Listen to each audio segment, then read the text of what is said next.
ನಮಸ್ಕಾರ ಸ್ನೇಹಿತರೆ, easy to ಕನೆಕ್ಟ್ಗೆ ನಿಮಗೆಲ್ಲ ಸ್ವಾಗತ ಸುಸ್ವಾಗತ. ಸ್ನೇಹಿತರೆ, ಇದೇನಿದು ಸಂತೋಷ್ ಲಾಡನ್ನು ತೋರಿಸ್ತಿದ್ದೀನಿ ಅಂತ ಅನ್ಕೋಬೇಡಿ. ಈ ಸಂತೋಷ್ ಲಾಡ್ ಅವರು ಸದಾ ಮೋದಿ ಅವ್ರನ್ನ ಬೈತಾ ಇರ್ತಾರೆ. ಇದಕ್ಕೆ ಒಂದು ಸ್ಟ್ರಾಂಗ್ ರೀಸನ್ ಇದೆ ಅಂತ ಪ್ರಹ್ಲಾದ್ ಜೋಶಿ ಅವರು ಹೇಳಿದ್ದಾರೆ. ಅದನ್ನ ಅವ್ರ ಬಾಯಿಂದನೇ ಕೇಳಿ ನೋಡಿ. ಲಾಡ್ ಅವ್ರಿಗೆ ಏನ್ ಹೇಳ್ಯಾರ ಅಂತಂದ್ರೆ,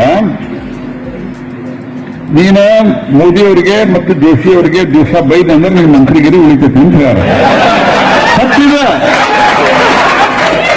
ಸುಳ್ಳು ಹೇಳತ್ತಿಲ್ಲ. ನನ್ನ ಮುಂದೆ ಹೇಳ್ಯಾರ ಅವ್ರಿಗೆ. ನನಗ ವಿಮಾನದಾಗ ಮತ್ತೆ ಎಲ್ಲ ಬೆಂಗಳೂರಿಂದ ಬರ್ಬೇಕಾದ್ರೆ ಸಿಗ್ತಾರಲ್ಲ, ನಾ ಕೇಳಿದ್ವಿ ಏನ್ ಸಂತೋಷ ದಿವಸ ಬಾಯಿ ನನಗ್ ಬೈತಿ ಬೈ ಹೋಗಿ ನಾ ಸಣ್ಣವ, ಮೋದಿ ಅವ್ರಿಗೆ ದಿವಸ ಬೈತಲ್ಲ, ನಿನ್ ಪರಿಸ್ಥಿತಿ ಏನ್ ಅಂತಂದೆ. ನನ್ನ ಜೋಡಿ ಹಿಂದಿ ಒಳಗೆ ಮಾತಾಡೋದು, ಕ್ಯಾ ಕರು ಸಾಬ್, ऊपर से इंस्ट्रक्शन है डेली गाली नहीं दे तो मेरे नौकरी चले जाते हैं. ಇದನ್ನ ಹೇಳಿ ನಮ್ಮ ಮೀಡಿಯಾದಾಗ ಮುಂದೆ